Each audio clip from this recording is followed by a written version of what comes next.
tuluyan nang lumagda si DeAndre Ayton sa Los Angeles Lakers, bitbit ang pangarap na makasungkit ng kampyonato. Sa kanyang introductory press conference, inilahad ng dating number 1 overall pick ang dahilan sa likod ng kanyang desisyong lumipat sa purple and gold.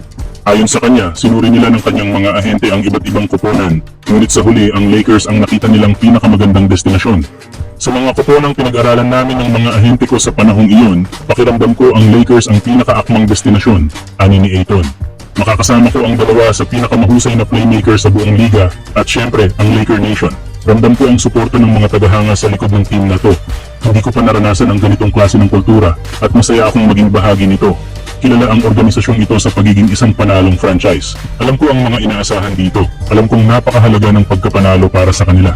Hindi doon nagtapos ang kanyang mensahe. Sa panayam ng ESPN, mas diretsahan pa ang naging pahayag ni Ayton. Gusto naming mag-champion ngayon na. Bagamat may mga fans na nagdududa pa rin sa kanyang dedication, lalo na matapos ang hindi magandang karanasan sa Portland, tila handa na si Ayton na magsimula ng panibagong yugto ng kanyang karera. Iniulat na siya mismo ang humiling ng buyout mula sa Trail Blazers upang makalipat sa isang contender.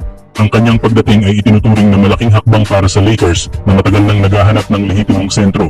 Sa pagbuo ng bagong frontcourt kasama sina LeBron James, Luka Doncic at Austin Reeves, inaasahang gaganap si Ayton bilang solidong rim protector, screener at finisher, mga aspetong kailangan ng Lakers upang makabalik sa tuktok ng liga. Ngayong malinaw na ang kanyang hangarin ay ang manalo, nasa kanya na ang pagkakataong patunayan na handa siyang magpakaalipin sa sistema para sa isang mas mataas na layunin, yung makuha ang ika-18 NBA title para sa Lakers. Samantala, mukhang alam na ni Brad Stevens ang kalalabasan ng sitwasyon na hindi na babalik si Al Horford sa Boston Celtics. Sa naging pahayag ng President of Basketball Operations ng Celtics, kinumpirma nito na nagbigay sila ng offers para kay Horford at Luke Cornett, ngunit inamin din niyang malabo na ang pagbabalik ng dalawa, lalo na ni Horford. Ang nasabing veteranong big man ay isa sa mga haligi ng Celtics sa mga nakaraang taon, ngunit ngayong nasa 39 years old na ito, malapit na ring magpasya kung magre-retiro na ba siya o lilipat sa isang contender sa West Coast. Ayon sa ulat ni Brian Windhorst ng ESPN, dalawa ang pinakamatinding kandidato para sa serbisyo ni Horford, ang Los Angeles Lakers at Golden State Warriors. Kaya mas malaki ngayon ang tsansa ng Lakers na sa kanila mapunta si Al Horford bukod sa Warriors. Dahil alam na rin ng veteranong big man na malaki ang posibilidad ng Lakers na makipag-compete sa championship sa susunod na season, lalo na kung sasama siya sa trio ni LeBron James, Luka Doncic at DeAndre Ayton. Mas bagay din kay Horford ang papel bilang backup center sa Lakers dahil sa kanyang edad.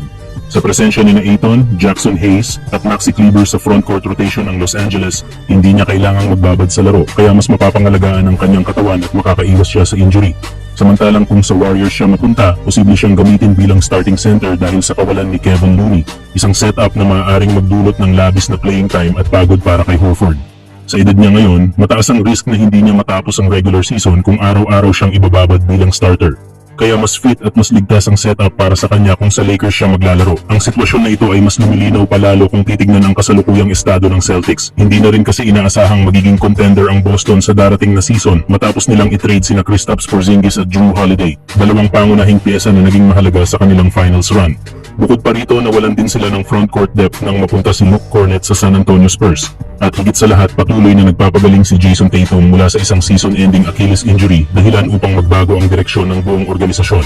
Dahil dito, natural lang na maghanap ng mas matinong tsansa si Horford na makapaglaro sa isang championship caliber team bago tuluyang isara ang kanyang karera. Kayo mga idol, ano yung masasabi nyo? Tama bang sa Lakers na tapusin ni Al Horford ang kanyang karera?